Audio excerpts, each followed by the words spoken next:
Merci Général pour cette introduction. Mesdames, Messieurs, bonsoir. Merci d'être venus aussi nombreux pour écouter ma présentation sur les Bonaparte dans leur palais. Donc en effet, le demeure, pouvoir et représentation dans le Paris napoléonien. Donc je vous propose ce soir de parcourir les différents quartiers de Paris, mais à travers en fait un Paris un peu particulier puisque c'est celui des résidences de la famille Bonaparte. Donc avant d'entrer dans le vif du sujet, comment suis-je venue m'intéresser à ce sujet, donc ce qui est le sujet de ma thèse de doctorat? Eh bien, tout a commencé parce que j'étudie en fait les cheminées dans les hôtels particuliers. Donc là, vous vous dites, elle est un petit peu allumée, mais en même temps, vous vous en doutez, j'ai fait une thèse. Donc de cette étude des cheminées dans les hôtels particuliers, je me suis rendu compte que sur l'historiographie des hôtels, il y avait un constat qui était de dire que dans les hôtels, il ne se passait rien entre la Révolution française et la fin du Premier Empire. Et ça, j'ai pu le constater parce que j'ai eu la chance de travailler au ministère de la Défense, qui est l'hôtel de Brienne, résidence de Lucien Bonaparte, puis de Madame Mère. Donc à partir de ce constat, je me suis dit, mais en étudiant l'hôtel, il y a des aménagements qui sont effectués par Lucien puis Madame Mère. Donc qu'en est-il des autres hôtels? Est-ce que vraiment, comme l'historiographie le dit, il n'y a rien dans ces hôtels à part simplement des changements de tapisserie et de mobilier? Est-ce qu'il n'y a pas quelque chose un petit peu à creuser de ce côté-là? Donc c'est comme ça qu'a démarré ma recherche de doctorat et qu'aujourd'hui, je peux vous la présenter. Donc qu'en est-il de ces habitations? Ces demeures vont suivre une ascension en parallèle de celle de cette famille. Une famille qui va s'inscrire donc dans l'histoire à travers des textes, à travers des batailles, mais à travers également l'architecture. Donc, prenons un exemple simple. En 1797, un petit hôtel de la rue Chantraine va voir son nom modifié et devenir l'hôtel de la rue de la Victoire. Tout simplement parce que, après la victoire de Napoléon durant les campagnes d'Italie, eh bien, on va changer l'appellation de la rue qui va donner son nom à l'hôtel. Donc il y a une petite histoire un petit peu drôle derrière parce qu'on a un petit côté républicanisme. On veut supprimer le nom Chantraine qui était en fait une référence à des grenouilles et non pas un lien avec une quelconque monarchie. Et donc on l'appelle Victoire en référence à la réussite militaire de Napoléon. L'hôtel s'inscrit donc complètement dans cette histoire et dans cette ascension familiale. Donc une simple maison devient un lieu de pouvoir et c'est ce que je vous propose de découvrir ce soir, comment les Bonaparte vont construire, mettre en scène leur ascension et leur pouvoir à travers leur résidence. Donc nous verrons comment se transforment ces hôtels parce que en suivant les Bonaparte dans leur maison, c'est suivre leur ascension et avant d'être à la tête d'empire et de royaume, eh bien ils étaient simplement de simples locataires. Donc voilà la famille. Donc, pour la plupart, vous la connaissez déjà bien. Donc cette famille arrive à Paris aux alentours du début des années 1790. Ils ont fui la Corse, exil un petit peu forcé. Et on va avoir donc entre 1790 et 1795 un effet d'éparpillement de cette famille du fait du contexte politique et du contexte donc financier de cette famille avec une position un petit peu sociale instable. Donc au fur et à mesure de leur arrivée à Paris, ils vont petit à petit prendre position dans des habitations éphémères, transitoires, donc des hôtels garnis, des locations. Donc on sait que Napoléon va séjourner dans plusieurs hôtels garnis. Et ces années-là, 1793-1795, on a donc peu de documents sur leur logement, du fait de cet éparpillement. Donc cette position sociale encore incertaine va se modifier avec le Directoire, puisqu'on assiste à un tournant majeur. La vie mondaine va reprendre, la paix le traité de Campo Formio en 1797 va apaiser aussi les tensions, un luxe plus ostentatoire va de nouveau apparaître dans les salons, on va délaisser les bals populaires qui avaient lieu sous la terreur et, après la terreur pour des salons et des bals un peu plus cossus dans des intérieurs un petit peu plus richement décorés. Donc dans ces salons, c'est des lieux très stratégiques puisque au-delà d'entretenir ces relations mondaines, on y lie des relations politiques, des alliances, des rencontres. Donc dans cette société, en même temps que l'ascension militaire, politique, carriériste de la famille Napoléon, c'est aussi à cette époque-là que va se lier plusieurs unions maritales qui leur sera avantageuse pour pouvoir s'établir dans Paris. Parce que pour exister, au-delà des positions en termes de carrière, il faut aussi pouvoir se montrer et pour ça s'installer durablement dans Paris. Donc, dans les salons des Merveilleuses, ce sont sous le directoire, ces salons de Merveilleuses, on peut en citer quelques-unes, notamment Fortuné Hamelin, avec son hôtel qui était le futur hôtel de Bourrienne. Donc là, ici, je vous ai présenté rapidement cet hôtel. Donc, vous avez une représentation de sa façade. Donc, c'est un dessin un peu plus ultérieur, puisque c'était pour la vente de l'hôtel réalisée en 1824. Mais vous voyez qu'on est déjà dans des hôtels assez sobre. On est loin de l'image de l'hôtel particulier entre cour et jardin qui se développe au XVIIIe siècle dans les quartiers à hôtels type Faubourg Saint-Germain et Faubourg Saint-Honoré, puisque là, vous êtes dans des hôtels qui se sont construits dans le quartier de la Chaussée-d'Antin, dans le 9e arrondissement, donc sur la fin du XVIIIe siècle. Mais ça, je reviendrai dessus un peu plus tard. Donc dans cet hôtel, on va avoir tout un décorum qui va vraiment être propre à cette époque, avec un goût étrusque qu'on peut voir ici, vous voyez, avec les boiseries, les décors de couleurs, des pastels. On va avoir un imaginaire autour des ornements floraux, animaliers, et une grande influence aussi donc, de l'Antiquité, puisque à la fin du XVIIIe siècle, on redécouvre les ruines en Italie de Paestum, d'Herculanum. Les architectes font des voyages en Italie. L'architecture et les motifs antiques se diffusent largement en France grâce à différents traités d'architecture, notamment celui de Jean-Charles et Nicolas Kraft et Ransonnette. Donc ici, vous avez une représentation d'une de leurs planches qui représente ici l'hôtel Récamier, donc une autre merveilleuse qui, elle, tient salon dans son hôtel de la rue du Mont-Blanc, toujours chaussée d'Antin. Donc dans ces hôtels se créent des rencontres. On a également donc, le pouvoir en place qui reprend aussi un petit peu possession de leur lieu avec des grands bals. Je peux là vous nommer par exemple le grand bal donné en l'honneur de Napoléon par Talleyrand dans son hôtel rue de Gallifet. Donc une fête donnée en 1798. Donc vraiment on affiche de manière ostentatoire ce retour au luxe et aux mondanités. Donc, à travers ces différents salons, ces différentes rencontres, c'est à cette même époque que Napoléon Bonaparte rencontre une certaine Marie-Joseph Rose Tacher de la Pagerie, veuve Beauharnais, plus connue sous le nom patronyme de Joséphine. Donc, cette rencontre pour Napoléon, alors qu'à ce moment-là, il est encore fiancé avec la belle-sœur de son frère Joseph, eh bien, ça lui est profitable puisque Joséphine est déjà installée depuis un peu moins d'un an dans une petite maison de la rue Chantraine, donc toujours dans ce quartier de la Chaussée d'Antin.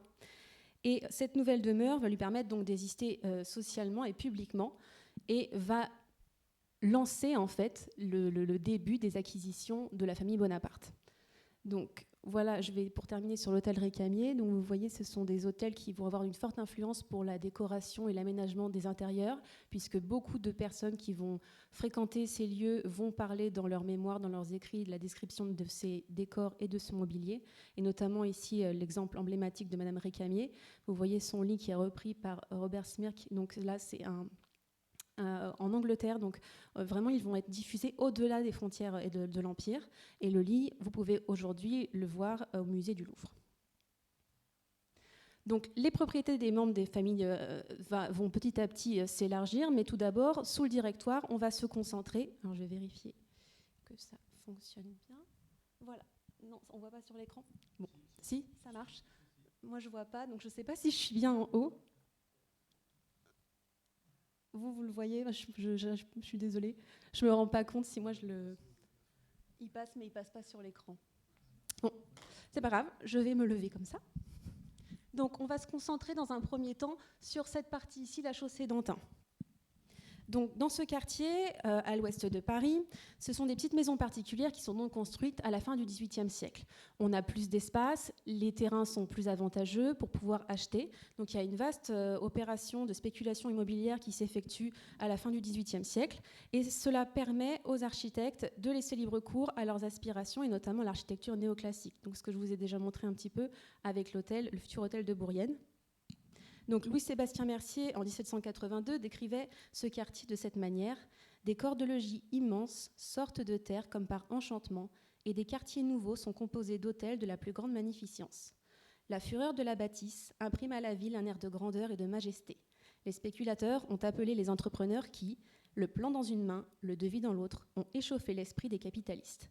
Donc on est vraiment dans un petit quartier assez récent, avec cette façon particulière d'avoir des petits hôtels miniatures ou folies, type un peu pavillon de chasse. Donc on est loin vraiment du grand modèle de l'hôtel aristocratique qui avait été un petit peu codifié dans la première moitié du XVIIIe siècle. Donc pour les personnes qui ne connaîtraient pas ce modèle-là, ce sont donc des grands corps de bâtis d'architecture nobiliaire, compris entre une cour et un jardin, qui ont été notamment construits en grande partie dans la première moitié du XVIIIe siècle, donc Faubourg Saint-Honoré et Saint-Germain, puisqu'en fait c'était des faubourgs qui laissait en fait plus d'espace. On était loin du centre historique de Paris, donc excentré, plus d'espace et plus de disposition pour avoir de grands lieux où vivre confortablement et à l'abri des regards indiscrets. Donc, si le directeur permet de s'établir durablement pour les Bonaparte, Joséphine, qui est la première donc à louer cet hôtel, voilà, la maison de la rue Chantraine. Donc Joséphine est locataire de cet hôtel à partir de 1795. C'est une petite maison qui a été construite entre 1777 et 1779 par François-Victor Pérard de Montreuil, qui avait une surface d'environ 2200 mètres carrés, mais elle était assez atypique parce que, comme vous pouvez le voir sur le cadastre, donc qui est plus ancien, qui est plus récent que la création de la maison, la parcelle était vraiment en retrait de la rue. Donc il y avait un long corridor de 80 mètres de long qui permettait d'arriver à une petite cour où on voit les espaces d'écurie, de remise, et ensuite seulement le petit pavillon au centre, qui donc à l'époque s'appelle encore maison. Il prendra le nom d'hôtel que bien plus tard, puisque c'est à la période du directoire que la duchesse d'Abrantes souligne que ces maisons louées après la Révolution sont qualifiées de petits hôtels pour paraître plus distingués. Donc cette petite maison construite à la fin du XVIIIe siècle, aujourd'hui, elle n'existe plus, elle a été détruite en 1857, mais on connaît un petit peu sa configuration grâce à plusieurs représentations qui ont notamment été publiées au moment où la maison va être détruite, parce qu'on a tout un imaginaire bonapartiste qui se met en place tout autour. L'hôtel devient un lieu mémoriel où s'est joué le destin d'un homme qui a fondé l'Empire, le premier empire de France. Donc, je vous en ai mis quelques exemples, j'en avais beaucoup plus, donc là, vraiment, c'est une sélection. On va avoir des mises en scène avec des personnages. On a également des photographies de la maison au moment de sa destruction. Donc, c'est assez commun, au milieu du 19e siècle, d'avoir certains bâtiments comme ça, emblématiques, qui vont être inventoriés, photographiés, donc qui est très précieux pour nous, les chercheurs, puisque ça nous permet de mettre des formes ou des visuels sur des bâtiments, des fois, dont on ne dispose que très peu d'éléments. Donc là, on voit ici le long corridor, donc en 1857, juste avant sa destruction. Et là, une dernière vue avec une tente. Donc une tente qui, elle, n'était pas là à l'origine. On ne l'a pas sur les premiers inventaires qui nous décrivent la maison. Cette tente, elle est vraiment créée lorsque Joséphine et Napoléon séjournent et vivent dans cette maison. Donc Joséphine le loue en 1795, en août, et elle prend un bail de 9 années à partir du mois de décembre. C'est seulement en mars 1796 qu'ils vont commencer à faire des transformations après leur union.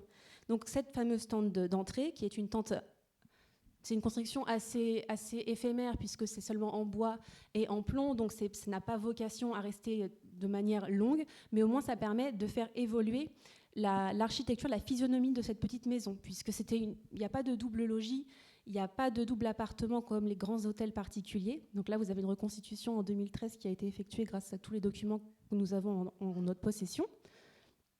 Donc vous voyez, c'est vraiment un hôtel très très simple.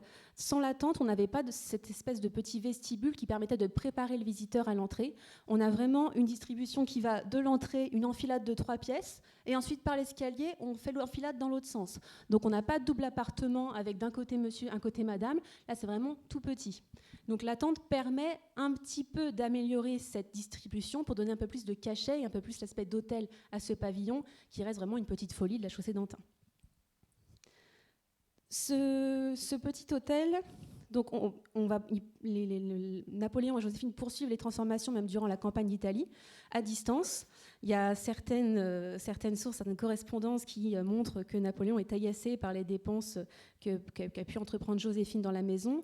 Alors, il faut un petit peu relativiser ces dépenses parce qu'en fait, Napoléon explique qu'il y avait cette maison qui ne valait pas plus de 40 000 francs, avec des sommes énormes demandées par les les ouvriers de 20 à 130 000 francs, quand on regarde les livres de compte des différents fournisseurs, on se rend compte en fait que la somme donnée par Napoléon, eh bien, en fait, ne correspond pas seulement à un meuble ou deux. Ça correspond en fait à des transformations vraiment beaucoup plus importantes qui prennent aussi sur l'espace du bâti. Et notamment, vous pouvez visualiser au premier étage la forme ronde ici d'une chambre qui est réalisée pour Joséphine. Donc vraiment une chambre avec une forme de rotonde, des draperies lilas, un décor avec des motifs de papillons et toutes sortes de miroirs tout autour. Donc je vous laisse songeur sur l'utilisation des miroirs dans cette chambre de Joséphine, de ce jeune couple. Donc dans cette premier espace de représentation, on investit aussi bien sur le décor, les espaces, que sur le mobilier. Il y a de nouveaux modèles qui vont être créés exprès pour l'Hôtel de la Victoire. Donc notamment ce petit guéridon que vous avez ici, qui va être publié dans Charles Percier et Pierre Fontaine, recueil des décorations intérieures. Donc on voit bien le motif du guéridon avec les entrelacs au niveau du piétement. Donc Joséphine et Napoléon vont vraiment se concevoir un petit intérieur cossu, avec des mobiliers, avec des bois d'essence exotiques. On commence vraiment à s'installer, à se poser en tant que personne influente et de goût. Donc, lorsque le traité de Campo Formio est signé, que l'hôtel prend le nom de la Victoire, le lieu devient très fréquenté. Il y a beaucoup de curieux qui veulent voir la résidence du vainqueur d'Italie et son quartier général. Hortense de Beauharnais en dit notamment dans ses mémoires « Quel changement dans notre petite maison si tranquille autrefois ! Elle était alors remplie de généraux, d'officiers. Les sentinelles avaient peine à repousser le peuple et les personnes de la société impatientes et avides de voir le vainqueur de l'Italie. Enfin, malgré la foule, nous pénétrâmes jusqu'au général qui était à déjeuner, entouré d'un nombreux état-major. » Donc vraiment, c'est un lieu qui va servir de premier espace de représentation. Le général se met en scène dans ses appartements. En 1798, Napoléon finit par acheter définitivement cette petite maison pour 52 400 francs, juste avant son départ pour l'expédition d'Égypte. Donc les travaux entrepris au préalable laissent penser qu'il avait déjà ambition d'acheter cette maison-là. Donc, fait intéressant, il faut noter qu'avec cet achat, nous avons la seule propriété parisienne que possédera Napoléon Bonaparte à Paris. Donc c'est vraiment la seule et l'unique et la première que la famille possède. Donc en 1799, à son retour, c'est ici que va également se préparer le coup d'État. Donc c'est dans cette maison que vont se réunir plusieurs meneurs, notamment Talleyrand et Sieyès, qui placent une fois encore cette demeure privée au sein de la grande histoire. Donc la rue Chantraine devient ce centre du pouvoir et montre comment on mêle sphère privée et porosité avec le public. Donc l'espace domestique participe à la construction du pouvoir et de la mise en place de la dynastie de Napoléon. Donc en parallèle, quand Napoléon part pour l'expédition d'Égypte, la duchesse d'Abrantès rapporte qu'il encourage les membres de sa famille à également acquérir des propriétés dans Paris. Donc c'est le cas notamment avec Joseph qui devient secrétaire du Conseil des 500 et qui va s'établir non loin de la résidence de Napoléon et Joséphine. Il va s'établir rue du Rocher. Alors là, vous voyez, ici, Joseph et Julie qui vont s'établir ici, sachant que Napoléon est ici. Donc, cette petite maison de la rue du Rocher, elle est achetée par Joseph en 1798 pour 66 000 francs. Et elle est achetée juste après sa première résidence, qui était en fait le château de Morfontaine dans l'Oise. Donc son emplacement aujourd'hui est assez difficile à bien cibler, puisqu'il a été détruit en 1877. Cette maison a été détruite en 1877 et que le quartier a beaucoup évolué. Par contre, la localisation elle est idéale puisqu'elle est à proximité des espaces de pouvoir, c'est-à-dire le siège du Conseil des 500. Et au moment de son acquisition, cette maison elle est vraiment encore à l'extrémité de Paris. On est près des champs, donc c'est un lieu avec de grands espaces. Et comme on peut le voir sur l'illustration qui représente la maison, avec un très grand jardin qui permettait sans doute à Joseph d'assouvir son goût pour la botanique. Donc si cette maison aujourd'hui n'existe plus, on a en plus très peu d'éléments sur comment elle était agencée et si Joseph a effectué différents travaux d'aménagement. La seule illustration, donc vous l'avez ici, date de l'époque où la maison servait d'institution d'éducation pour enfants. Donc on peut voir que c'était une maison assez cossue, mais maintenant à savoir s'il y a eu des élévations postérieures à l'habitation de Joseph, il est difficile de l'établir. Donc dans cette maison, Joseph va également accueillir plusieurs membres de sa famille qui n'ont pas encore de résidence à Paris, notamment Laetitia, Joseph et même Louis. Et en parallèle, les autres membres de la famille, eux, vont, comme Joseph, acheter des propriétés dans le nord, au-dessus de la capitale. Donc vous avez notamment Lucien qui achète le château du Plessis-Charmant dans l'Oise et Pauline et le général Leclerc qui achètent le château de Montgobert dans l'Aisne. À côté de ça, les sœurs de la famille, elles, sont un peu plus jeunes et sont envoyées en maison d'éducation chez Madame Campan. Donc on n'est pas encore au moment de l'acquisition de leur maison, puisque Napoléon estime qu'il faut vivre 6 mois à Paris pour savoir tenir une maison, même si plus tard, il confiera au général Bertrand dans les cahiers de Sainte-Hélène qu'il trouvait que l'éducation qui était dispensée par Madame Campan n'était pas du tout de bonne qualité. Donc dans ces lieux, les sœurs de Bonaparte vont apprendre à tenir salon et vont également fréquenter plusieurs personnalités qu'elles seront amenées à revoir au cours de l'Empire, notamment, je vais vous citer ici, Madame Ney, Madame de Broc ou encore Mademoiselle Hervase d'Almenera. Donc ce sont toutes des femmes qui vont tenir salon par la suite et elles reçoivent la même éducation, Madame Campan étant une ancienne chambrière de Marie-Antoinette. Donc une fois qu'on lance ces premières acquisitions sous le directoire et que le coup d'État a lieu, donc 6 jours après le coup d'État, Napoléon et Joséphine déménagent aux Tuileries. Ils quittent leur petit hôtel et la famille du général devient celle du premier consul. Donc en seulement 6 ans, ils se sont établis dans Paris et sont devenus une famille avec une position importante. Donc ils se sont ici au plus haut niveau social et ça a forcément une conséquence sur le choix de leur habitation. Donc si ils s'établissent librement sous le directoire en fonction de leurs envies, mais également de leurs moyens financiers, on va voir sous le consulat et sous l'Empire que cela va évoluer. Donc tout d'abord, l'hôtel Occar est acheté par le futur cardinal Fesch, donc Joseph Fesch, qui achète pour 80 000 francs ce petit hôtel qui est situé lui aussi chaussée d'Antin. Donc il est tout en haut, vous voyez, le petit losange blanc, gris. Donc cet achat lui permet de s'établir à son tour dans Paris en 1800, donc localisé sur la rue du Mont-Blanc. Il a été construit entre 1764 et 1765 par Claude Nicolas Ledoux. Donc, dans les premières années de son achat, Fesch va essentiellement se consacrer à l'ameublement de cette maison qui est vide lorsqu'il en devient propriétaire. Donc, comme vous pouvez le voir sur ces illustrations, puisque Ledoux avait fait le souhait de la diffuser, on est à nouveau sur ce petit schéma de petite maison assez ramassé au niveau de leur plan. Donc là, vous avez le plan du rez-de-chaussée où on a un péristyle avec le porche qui est conduit à une antichambre. Donc on a vraiment une idée de distribution qui conduit donc à un plan central qui permet de distribuer les différents appartements, les différentes pièces de réception. Donc ça reprend un petit peu ici, en miniature, le plan du château de Marly, donc lui pensé au début du XVIIIe siècle. Je vais garder ça. Hop. Donc si Fesch se consacre uniquement aux ameublements dans un premier temps, eh bien, on sait qu'en 1802, il héberge sa sœur Laetitia, qui va, elle, prendre possession des appartements du rez-de-chaussée. On a une description assez fidèle de son aménagement, puisque Fesch écrit à l'intendant de sa sœur, Rollier, et fait état de 2 salons avec la chambre à coucher, 3 cabinets qui donnent sur le jardin, où elle a fourni les rideaux, les chaises de la bibliothèque, et dans le cabinet de bain, rideaux, coussins de dessus de baignoire et lit de femme de chambre.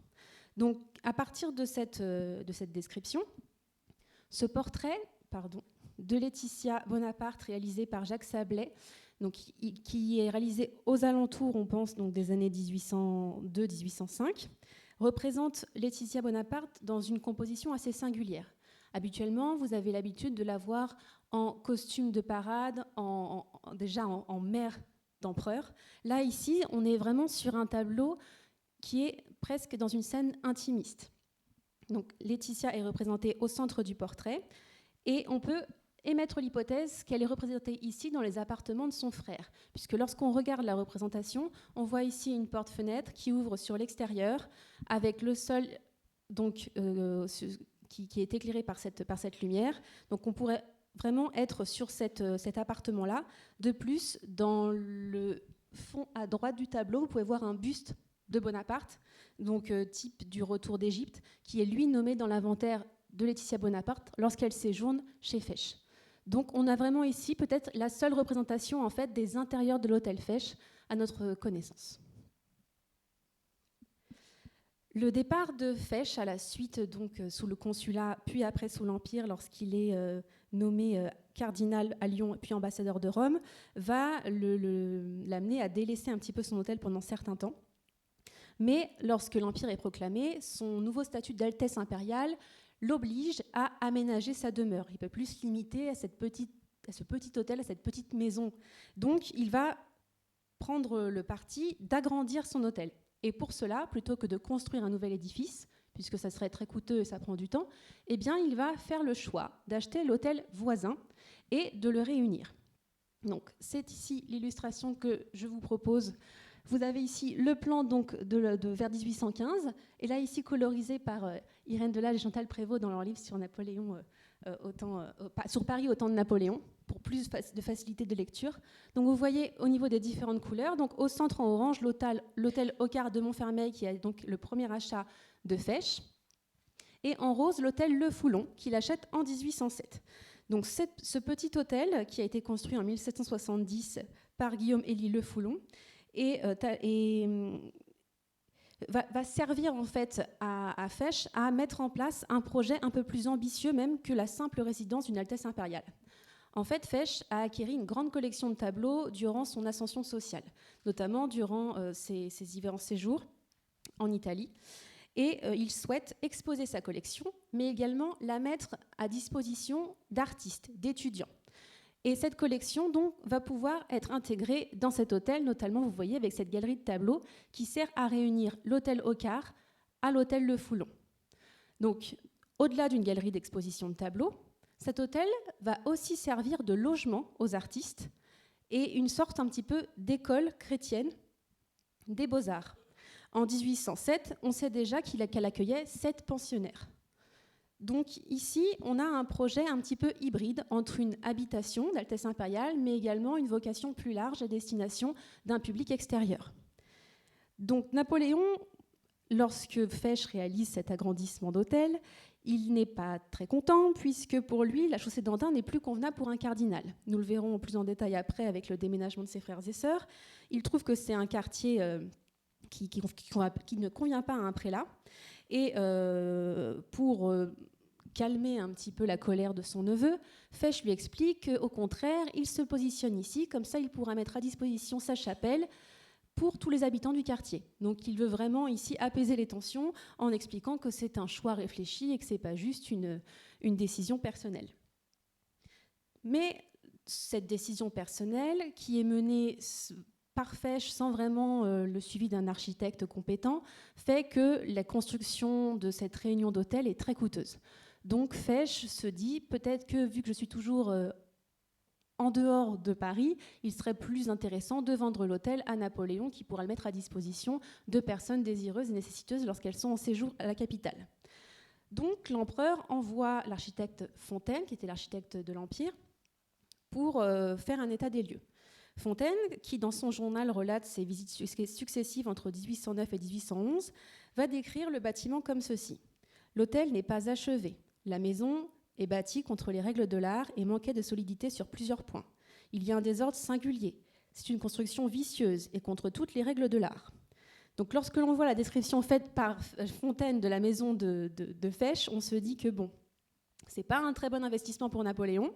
Donc bien sûr, l'empereur va refuser d'acheter l'hôtel et Fesch va conserver sa propriété jusqu'à la chute de l'Empire, lorsqu'il sera contraint de la vendre en 1816.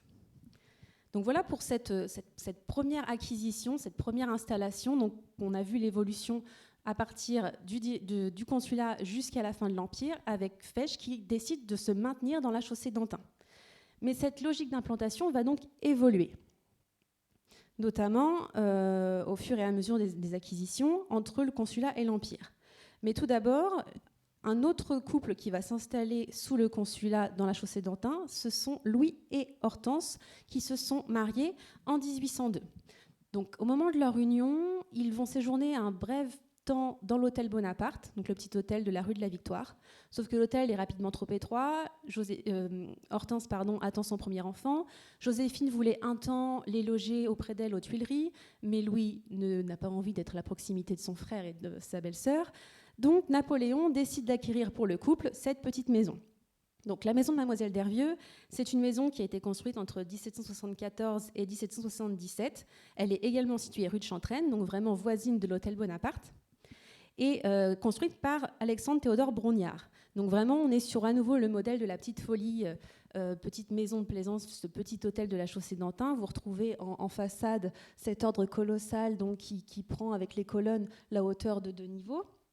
Un petit plan massé centré avec un salon en rotonde, et cette petite maison est complètement redécorée en fait en 1789 par l'architecte François-Joseph Bélanger pour sa propriétaire, Mademoiselle d'Hervieux, qui était une danseuse et chanteuse d'opéra. Donc cette maison a attiré bon nombre de curieux tout au long de la fin du XVIIIe siècle, et elle a une très belle réputation pour ses décors intérieurs. Donc là, je vous ai présenté 2 planches de cette maison, donc la salle à manger à gauche, et à droite, la salle de bain. Alors, cette maison est très belle, très riche, elle a une belle renommée. Par contre, Mademoiselle d'Hervieux avait une réputation un petit peu sulfureuse, notamment avec cette grande salle de bain et ses jeux de miroirs. Donc, on se doute que Louis va très rapidement se dire « Bon, c'est une maison très jolie, mais qui ne convient pas à quelqu'un qui va prendre des titres de grand connétable et des altesses impériales. » Donc, ils vont rapidement changer de résidence en 1804, à l'avènement de l'Empire, avec un échange d'hôtels. Il va échanger la maison de Mademoiselle d'Hervieux avec l'hôtel Bouliou-Saint-Julien, donc un hôtel qui est situé rue Cerruti. Donc il n'est pas très loin, ici, de le premier hôtel. Alors, hop, vous voyez ici, la maison d'Hervieux était en orange au-dessus et celui de Saint-Julien en dessous. Mais là, sur l'aménagement de cet hôtel sous l'Empire, je vous laisse un petit peu de suspense, je reviendrai dessus un peu plus tard. Donc, autre couple à acquérir, à devenir propriétaire sous le consulat, ce sont le couple Murat, donc Caroline et Joachim, qui vont acheter l'hôtel de Télusson. Alors, l'hôtel de Télusson, acheté en 1802, cet hôtel, c'est vraiment l'apothéose du style qu'on appelle néoclassique. Donc là, vraiment, on est sur une architecture très audacieuse, toujours par Ledoux, donc le même architecte qui a construit l'hôtel Ocar qu'a acheté Fesch. Donc là, cette fois-ci, les proportions sont beaucoup plus grandes, et cet hôtel était très original, parce que si vous regardez sur le plan, on avait en fait une entrée qui s'effectuait ici par un arc de triomphe, et les voitures arrivaient directement sur une allée circulaire, et comme l'hôtel est à semi-enterré, on permettait de déposer les visiteurs à l'abri, et les voitures pouvaient passer sous l'hôtel pour pouvoir se garer à l'arrière. Et pour ressortir, il y avait donc ce système de circulation. Donc on repassait comme ça, sous l'arche, sans gêner, sans stationner devant. Et le jardin est donc devant et non derrière, cette fois-ci. Vraiment, le modèle est inversé par rapport aux hôtels particuliers classiques. Donc je ne vais pas revenir sur le détail de l'architecture, la composition avec le péristyle devant l'hôtel, mais on est vraiment sur cette apothéose de ce style qui est tellement audacieux. Lorsqu'il est construit, il a beaucoup de critiques, mais les gens viennent, payent, prennent des billets pour le visiter, pour le voir. Donc cette architecture, elle est tellement audacieuse que lorsque les Murat vont déménager, c'est Napoléon qui va le racheter et qui va l'offrir au tsar Alexandre Ier. Donc dans cet hôtel, on est vraiment sur des dispositions beaucoup plus grandes que ce qu'avaient connu auparavant dans leur petite location Joachim et Caroline, puisqu'auparavant ils logeaient à l'hôtel de Brionne, qui était situé près des Tuileries, et seulement au rez-de-chaussée de l'hôtel. Là, cette fois-ci, ils ont un hôtel avec plusieurs niveaux, un très grand appartement. D'ailleurs, c'est Caroline qui aura le plus grand appartement. Et c'est ici qu'elle va apprendre à tenir sa maison, à tenir ses salons. On sait par la suite qu'elle et sa sœur vont avoir des jours très distincts dans la semaine pour recevoir, pour accueillir du public, des salons, mais également des bals. Donc elle participe vraiment activement à la vie de la société consulaire puis impériale. Et ça, c'est Napoléon aussi qui insiste beaucoup pour que ses sœurs reçoivent. Donc il leur faut un décorum adapté à ça, puisqu'elles sont dépositaires de ce pouvoir et représentent la famille de l'empereur. Donc cet hôtel est acheté en 1802 pour 500 000 francs et ils vont le quitter en 1805 pour un autre hôtel, cette fois-ci l'Élysée, mais je reviendrai dessus plus tard. Donc, sous le consulat, ces personnalités font le choix de se mettre dans la chaussée d'Antin, mais d'autres vont, dès le début du consulat, faire un autre choix de déménager et de changer de quartier.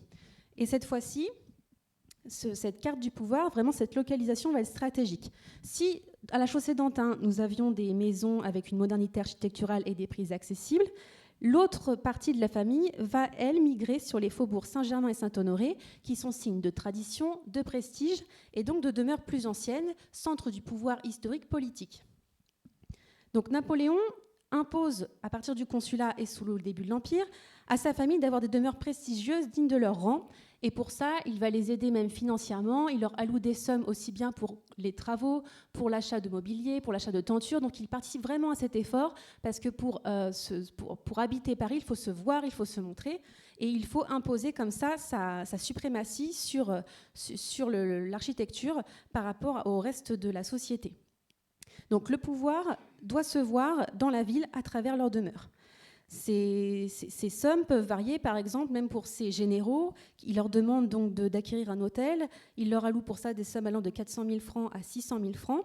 Et les personnes ont interdiction de vendre ou d'aliéner leur propriété. C'est vraiment un souhait propre à Napoléon. Il souhaite que tout le monde tienne maison à Paris. Donc la nouvelle classe dirigeante va réinvestir petit à petit les hôtels de l'Ancien Régime, donc ces hôtels construits dans les 7e et 8e arrondissements actuels de la capitale, puisque ce sont des architectures beaucoup plus prestigieuses. Il y a l'idée derrière ça d'avoir une continuité de légitimation, donc on a une continuité au niveau des lieux de pouvoir et des lieux de réception. On réemploie ces hôtels plutôt qu'on ne construit, puisque la construction demande aussi beaucoup d'argent, demande des terrains, demande beaucoup de temps. Là, on a besoin rapidement d'installer cette nouvelle dynastie, donc on va tout de suite réemployer ces hôtels plutôt que d'en construire des nouveaux. Donc le réemploi des hôtels particuliers de l'Ancien Régime vont permettre de cibler deux zones. Donc tout d'abord le faubourg Saint-Germain, que je vais évoquer, avec l'hôtel de Brienne, Lucien Bonaparte, Eugène de Beauharnais dans l'hôtel de Torcy, et également Elisa et Félix Bacchiocchi qui vont aller à l'hôtel de Maurepas. Donc là, ici, on voit bien avec cette frise chronologique, donc je ne vais pas la détailler, c'est vraiment juste pour que vous puissiez prendre conscience que toutes les principales acquisitions, elles sont vraiment regroupées sur une période assez courte. C'est-à-dire qu'elles s'effectuent entre 1802 et 1805, et la toute dernière, c'est Fesch avec l'achat de Le Foulon en 1807, mais vraiment, ces acquisitions, elles sont concentrées. Alors ça s'explique tout d'abord par le besoin de rapidement de se légitimer, de se trouver une position, une résidence à Paris, mais surtout qu'après, la plupart en fait, des membres du clan vont quitter la capitale pour pouvoir accéder à leurs différents royaumes, principautés. Donc ils ne sont plus à Paris et les hôtels sont soit laissés vacants, soit Napoléon les réquisitionne pour héberger différents hôtes de marque. Donc le premier à faire le choix de changer de faubourg et de s'éloigner de la chaussée d'Antin, c'est Lucien Bonaparte. Lucien Bonaparte, après avoir été ambassadeur d'Espagne, revient à Paris en 1801 et s'installe à l'hôtel de Brienne. Donc tout d'abord, il loue l'hôtel.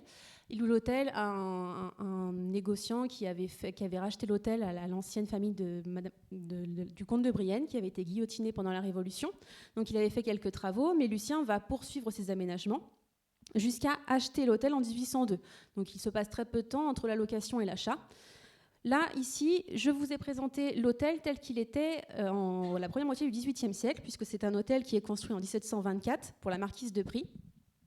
Donc quand Lucien arrive, cet hôtel a déjà été modifié, notamment sous la Révolution. L'hôtel a subi plusieurs affectations. Il a servi de lieu pour des commissions. Il a servi de différentes manières. Donc, il n'a plus le faste qu'il a pu avoir lorsque les Loménie de Brienne habitaient encore l'hôtel avant la Révolution. Donc, il entreprend plusieurs travaux de modification. Et on sait par les écrits qu'il avait transformé et agrandi le bâti. Donc, pendant très longtemps, nous avions à notre connaissance que deux plans qui permettaient vraiment de visualiser ces transformations. Donc celui fait par Blondel au milieu du XVIIIe siècle et celui à droite réalisé lorsque le ministère quand l'hôtel devient ministère de la guerre en 1817. Donc là, c'est un plan de 1819. Donc lorsque vous comparez les deux bâtiments, on peut voir déjà, on a un tout petit hôtel, que là, ici à droite, l'hôtel a été agrandi avec d'autres bâtiments sur le côté. Et surtout, tous les petits espaces ici, que vous avez sur la droite, l'aile ici en retour, eh bien, ils sont complètement élargis de ce côté-ci. Donc Lucien ne s'est pas borné à changer les tapisseries et le mobilier. Lucien est rentré dans le dur, il a fait des gros travaux et il a créé de grands espaces. Alors pourquoi est-ce qu'il a créé ces grands espaces ? Est-ce que quelqu'un a une idée pourquoi Lucien voudrait créer de très grands espaces ? Alors, c'est une première idée, c'est vrai que ça pourrait être les réceptions, mais là Lucien a un autre intérêt, une autre idée, qui rejoint un petit peu l'idée aussi de son oncle. Tout à fait, pour les œuvres d'art. Lucien est également un grand collectionneur de tableaux. Mais contrairement à Fesch, donc Lucien, ça reste sa propriété personnelle, il a une autre idée. Il va mettre en scène sa collection de tableaux.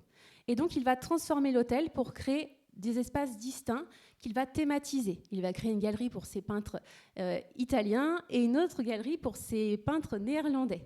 Et donc, notamment, ces grands espaces que vous avez ici sur la droite, c'est vraiment une aile qu'il va complètement construire et aménager pour ces tableaux-là. Donc, qui dit aménagement pour les tableaux, dit construction dans cette idée.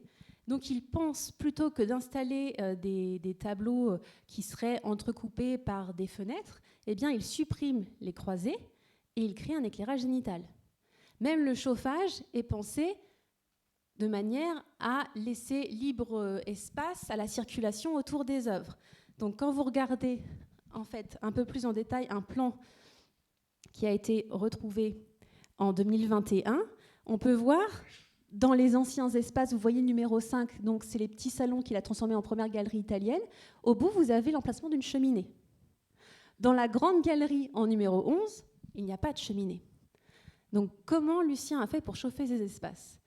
Eh bien, au cours du XVIIIe siècle, se développent bon nombre de traités sur le chauffage, notamment des systèmes de poêles, des systèmes de ventilation, d'aération. Et donc, c'est ce que va faire Lucien. Il va mettre en place un système de chauffage avec des grilles au sol. Et donc, tout ce système nous est rapporté par différents visiteurs de l'hôtel, notamment Kotzebue et Richard, qui sont de passage à Paris sous le consulat, et qui nous expliquent que ce sont des galeries merveilleusement bien éclairées, décorées et surtout chauffées. Donc, vraiment, on est sur des bâtiments qui rentrent dans un confort et dans une modernité nouvelle. Donc, je vais revenir maintenant à ce plan, puisque je vous ai dit qu'on avait seulement ces deux plans à notre connaissance pendant très longtemps. Donc en 2021, j'ai eu la chance de tomber sur ce plan lorsque je travaillais pour les amis de l'hôtel de Brienne. Donc ce plan, c'est un peu le chaînon manquant entre les deux, parce qu'il nous amène à voir les modifications qui sont intervenues entre l'hôtel du XVIIIe et celui du ministère de la Guerre. Donc on voit bien ici, en bleu, vous avez donc tous les éléments qui étaient existants, et en violet, les espaces qui ont été transformés aussi bien par Lucien que par sa mère, puisque sa mère va lui racheter l'hôtel en 1805. Donc, sur la droite, notamment, les bâtiments nouveaux qui apparaissent sur ce plan ici. Donc, ce sont des bâtiments qui sont construits lorsque Madame Mère achète à l'ancien couvent des filles de Saint-Joseph une parcelle, donc, qui lui permet d'agrandir les espaces de service avec des écuries. Et également, dans le prolongement, vous avez en haut ici une orangerie. Donc, vraiment, on va pas seulement se limiter à l'hôtel existant, mais on va agrandir à nouveau l'espace, on va créer une plus grande propriété. Donc là, je vous avais mis juste une représentation du salon de musique de Joséphine pour vous donner un petit peu une idée de la disposition que pouvait prendre une galerie de tableaux, sachant que cette vue date de 1812, on est quand même 10 ans après la première galerie de Lucien, mais ça nous permet d'avoir un petit peu une idée de ces lieux qui étaient éclairés, qui étaient meublés. Et là, en fait, encore, vous n'avez pas de cheminée dans cette galerie, parce qu'en fait, les espaces, les bouches d'aération, si vous allez à ma maison, vous regarderez la prochaine fois, vous voyez ici, là, il y a des petits ronds que vous avez sur les piédestaux. Bon, et bien, en fait, ce sont des bouches d'aération, et que vous avez également dans le sol en bas. Donc, cet hôtel que Lucien remanie, il va le quitter en 1804, puisque un conflit l'oppose à son frère, qui est le choix de sa nouvelle épouse. Donc, je ne sais pas si certains d'entre vous ont déjà entendu parler de l'histoire du souterrain de Lucien à l'hôtel de Brienne. Ah, on a quelques-uns. Donc, pour ceux qui ne connaissent pas l'histoire, Il est dit que Lucien, qui a caché sa nouvelle épouse à son frère, qui désapprouvait cette union, avait placé Alexandrine de Bléchamp côté du corps législatif, donc de l'autre côté de l'hôtel de Brienne, dans un petit appartement. Sauf pour la voir sans être vue, il avait fait aménager un souterrain qui partait de l'extrémité de sa galerie italienne, donc là où on avait la cheminée, et qui rejoignait comme ça l'appartement de sa femme. Donc on a des éléments, puisqu'on sait que Joseph aurait surpris son frère en train de sortir de son souterrain. Il y a également une histoire comme quoi il n'y avait que 2 personnes qui possédaient la clé, donc Lucien et Madame Mère, et qu'une fois Madame Mère a pris peur parce qu'ils ont rencontré quelqu'un dans le souterrain qui a laissé un éperon. Donc il y a tout un imaginaire autour de ce souterrain. Donc là, qui a tort, qui a raison, je ne peux pas le confirmer.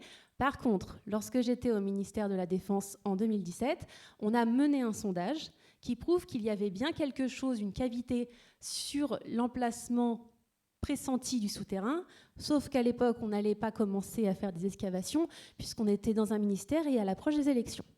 Donc on n'allait pas laisser un ministère avec un gros chantier dans le jardin. Donc voilà, je ne peux pas vous affirmer qu'il y avait bien un souterrain, mais il y a des éléments qui permettent de confirmer cette hypothèse. Donc Lucien va se fâcher avec Napoléon, va partir en exil, remporte avec lui sa collection de tableaux et va vendre son hôtel à Madame Mère, qui en devient officiellement la propriétaire en 1805. Donc en 1805, Madame Mère, je vous l'ai dit, va poursuivre l'évolution de son hôtel avec l'achat des parcelles sur le côté, mais va également agrandir le bâtiment originel. Donc là, ici, on le voit sur cette élévation qui a été trouvée également en 2021 en même temps que le plan. Donc ici, cet espace-là que vous voyez ici n'existait pas sur le premier hôtel du XVIIIe siècle. C'est une surélévation donc demandée par Madame Mère pour accueillir un autre petit appartement qui aujourd'hui abrite son fameux boudoir qui a été conservé au ministère de la Défense. Ministère des Armées, pardon, aujourd'hui. Donc on a ici encore une volonté d'agrémenter un appartement plus luxueux, une recherche de plus de confort. On ne se limite pas seulement aux espaces de réception et d'apparat au rez-de-chaussée. Ce projet vient maintenant avec un autre projet pour l'hôtel de Brienne qui cette fois-ci n'a pas été réalisé, puisque donc on ne se limite pas aux intérieurs ou aux extérieurs directs de l'hôtel. Cette fois-ci, en fait, en 1810, Napoléon décide de créer devant l'hôtel un aménagement d'entrée, une place ici semi-circulaire, parce que ça sert à la fois à rendre l'hôtel, donc à magnifier l'entrée de l'hôtel, mais également ça permet plus de sécurité. On peut beaucoup plus facilement protéger avec des installations donc de postes de gendarmes de chaque côté. Ce projet qui avait été estimé autour de 31 000 francs ne verra pas le jour parce qu'on est donc sur la fin. On a un déclin ici à ce moment-là de l'Empire, donc on n'a pas les finances pour le faire. Mais on voit bien ici qu'on pense même à l'aménagement de ces hôtels à l'extérieur, lorsque ces hôtels, en fait, sous l'Empire, deviennent non plus des hôtels, mais des palais. On le voit très nettement, puisque là, ici, ce plan de 1810 est nommé plan relatif à l'aménagement d'une place semi-circulaire en avant du palais de Madame Mère, mère de l'Empereur. Donc vraiment, on passe, vous voyez, pour la chaussée d'Antin des maisons aux hôtels, mais il en est pareil pour les hôtels. Les hôtels, une fois que les personnalités sont devenues des altesses impériales, eh bien, ils deviennent des palais. Pardon.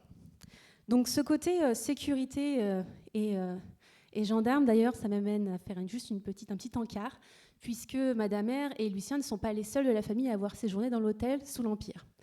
En effet, Louis, en 1809-1810, va également habiter l'hôtel, puisque je ne sais pas si vous savez à peu près au moment de cette période-là, il est séparé avec sa femme Hortense. Et Hortense, en 1810, a obtenu de garder l'hôtel de la rue Cerruti. Donc ils ont séparation des biens. Louis, quand il revient d'Hollande, il doit trouver un logement. Comme il n'est pas très bien vu en ce moment, il ne va pas aller à l'ambassade. Donc il va loger chez sa mère, il va prendre un petit appartement. On sait que personne ne vient le voir. Ils organisent même une garde alternée. Hortense dépose les enfants à l'hôtel de Brienne. Donc on est vraiment sur un couple très moderne. Et avec les tensions qu'il peut y avoir avec Napoléon, donc l'hôtel de Brienne définitivement est un lieu qui encourage les tensions entre frères apparemment, et bien Napoléon va même un peu garder son frère dans l'hôtel en plaçant des gardes devant l'hôtel pour l'empêcher de sortir et de retourner en Hollande. Donc vous voyez, l'hôtel de Brienne a vraiment une histoire très riche et très liée à la famille Bonaparte. Donc, je vais accélérer mon propos et vous montrer dans d'autres exemples. Donc là, ici, vous êtes sur l'hôtel de Beauharnais, l'ancien hôtel de Torcy, acheté par Eugène en 1803, qui va également faire de grosses modifications, puisqu'aujourd'hui encore, c'est le seul hôtel qui a conservé entièrement son style empire. Donc, vous avez ici l'hôtel au XVIIIe siècle, et sur la droite, les aménagements réalisés par Eugène à partir de 1803-1805 par l'architecte Renard, avec un portique égyptien qui met en scène en fait le nouveau pouvoir, le nouveau style décoratif, mais également qui permet de protéger les visiteurs lorsqu'ils sont déposés en bas de leur voiture. Vous voyez, par rapport à l'ancien, cette fois-ci, donc il y a vraiment une double vocation. Donc je vais accélérer. Eugène en fait va agrandir comme les hôtels précédents les espaces de réception. Vous le voyez, la différence entre le 18e et le 19e. On a à nouveau de très grands espaces qui sont créés à la fois pour des salles de bal et pour l'exposition d'œuvres d'art. Et également, il va vraiment mettre tout son... Alors, quand je dis il va mettre, c'est un peu faux puisqu'il va très vite quitter son hôtel en 1806 puisqu'il rejoint le royaume d'Italie. Et c'est sa mère et Hortense qui vont mener à bien les travaux, même si Napoléon va montrer... va être très très hargneux quand il va voir les dépenses effectuées pour cet hôtel. Mais donc l'hôtel met en avant tout le goût pour l'exotisme avec ce boudoir turc et ce cabinet de bain, donc que vous pouvez encore voir à l'ambassade d'Allemagne. Donc autre hôtel de ce faubourg Saint-Germain, celui d'Élisa. Donc Élisa va se constituer un palais en 2 temps. Donc tout d'abord en 1803, elle achète l'hôtel de Maurepas, que vous avez ici sur le plan nommé Élisa, le plan mer. On n'a pas d'autres plans de cet hôtel au moment de son acquisition. Et elle complète cet hôtel en 1805 avec l'achat du petit hôtel de Cissé, pour former en fait un seul et grand hôtel que vous avez ici en jaune. Donc là, ici, vous avez l'hôtel de Maurepas et l'hôtel de Cissé qui est de ce côté-là. Et donc vous voyez, pour réunir les deux, ici, il y a une grande galerie. Alors on n'est pas certain que la galerie ait été achevée lorsque Élisa prend la tête du royaume de Lucques, mais on voit là encore une façon d'agrandir les petits hôtels pour en faire des grands palais qui permettent en fait d'accueillir les maisons impériales qui sont lancées à partir de 1804-1806. Et donc, on a des fois des maisonnées avec plus de 27-30 personnes à son service qu'il faut pouvoir loger. Donc, au-delà de l'aspect réception, de l'aspect paraître, on a aussi ce besoin de loger toutes les personnes qui servent au quotidien la maison des Altesses impériales. Donc là, je vous ai mis quelques illustrations de l'hôtel de Maurepas. Donc on est sur une architecture assez sobre. Et l'intérieur, vous avez des cartes postales, puisque l'hôtel, au cours du 19e siècle, va devenir une clinique. Donc c'est assez paradoxal de voir des lits d'hôpitaux avec les décors et les boiseries du 18e et 19e siècle. Donc on a cet hôtel et ce besoin de paraître qui va se poursuivre avec le faubourg Saint-Honoré, donc avec Joseph et Julie à l'hôtel de Marbeuf, Pauline à l'hôtel de Charot et les Murat à l'Élysée. Donc, ils vont former cette enfilade d'hôtels magnifiques que vous avez ici. Donc, on a Joseph, on a l'hôtel Borghese et on a l'hôtel Joachim. Donc, l'Élysée ici. Vraiment, on a ce quartier à hôtels avec ces hôtels qui vont prendre... Que les Bonaparte récupèrent en fait avec déjà un décorum assez prestigieux, notamment pour l'hôtel Marbeuf. On a seulement ces 2 planches qui nous illustrent un petit peu comment étaient les décors à l'intérieur, qui ont été diffusés là aussi parce qu'on savait que c'était un hôtel qui était très, très précieux. Donc hôtel construit en 1719, acheté en 1803 par Joseph et qui sera revendu en 1810 par Joseph à la nièce de la duchesse San Germano. C'est également dans cet hôtel qu'a été signé le Concordat. Et je passe à présent à l'hôtel de Charot, donc le palais Borghese. Pauline, à son tour, devient propriétaire en 1803. Elle est veuve et à ce moment, elle est en train de tracter son mariage avec Camille Borghese. Et ce qui est intéressant, c'est que dans l'acte de mariage, en fait, elle stipule que si elle devient propriétaire, son hôtel est sa propriété propre. Son mari ne pourra ni le vendre ni l'aliéner.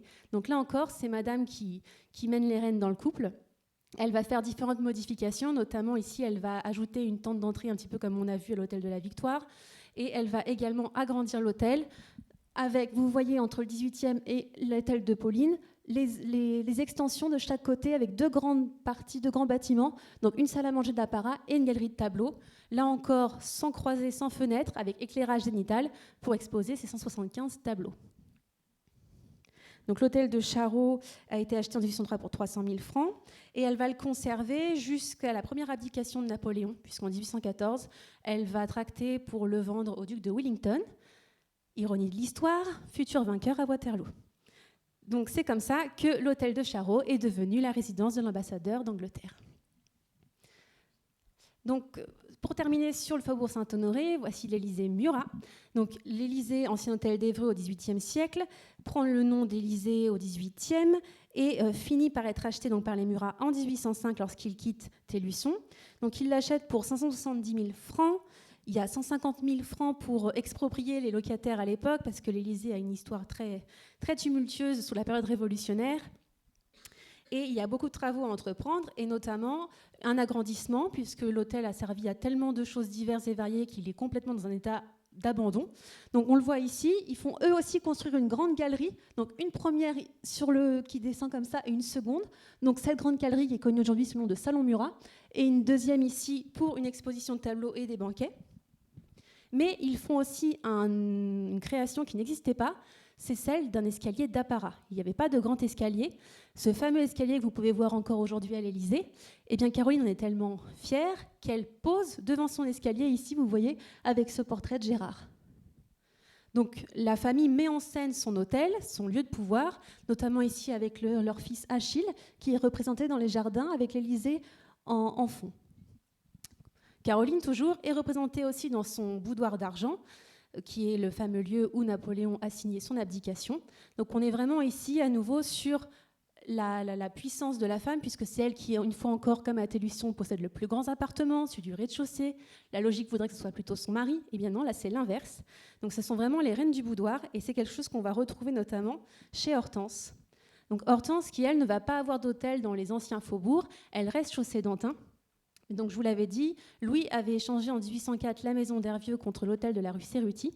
Donc, cet hôtel, on n'a pas de représentation au moment où Hortense et Louis y habitent. On a ici une illustration qui date de 1835. Donc, vous avez une rotonde sur la façade côté jardin de l'hôtel qui a été ajoutée, donc qui est postérieure au couple. Mais donc, vous voyez un petit peu la forme de l'hôtel. Et sur le côté ici, sa parcelle. Donc Hortense va elle aussi entreprendre un agrandissement de l'hôtel entre 1806 et 1807, donc elle n'est pas encore séparée de Louis. On voit le même schéma un peu qu'à Charroux, vous voyez il y a deux grands bâtiments qui viennent comme ça s'allonger sur le jardin, donc ce sont deux extensions qui vont servir là encore de salle de réception et de lieu d'exposition pour les tableaux et pour les bals et les concerts, puisque Hortense, étant une grande amatrice d'art et protectrice d'artistes, reçoit beaucoup dans son hôtel, et notamment dans son boudoir. Donc vous avez ici une illustration. On voit à nouveau, tout en haut, vous avez le monogramme H, Hortense représentée dans son boudoir. Et on a la chance d'avoir retrouvé deux meubles qui sont présents sur cette aquarelle. Donc le piano forte que vous avez ici sur le côté, et là un cabinet à abattant qu'on retrouve ici. Donc, mon PowerPoint veut que ça se termine apparemment. Donc, avec cette présentation assez rapide des demeures de la famille, on a pu voir que s'est mis en place tout autour de cette construction, de cette ascension sociale, un cheminement qui a accompagné les Bonaparte dans leur ascension, avec un dispositif de mise en scène aussi bien spatial que représentatif au niveau des décors, au niveau des richesses des représentations. Donc les milieux privés s'articulent avec les milieux publics. On a une préciosité aussi bien pour les espaces d'apparat comme les galeries, les salles de banquet, mais également pour les espaces intimes comme les boudoirs ou les cabinets de travail.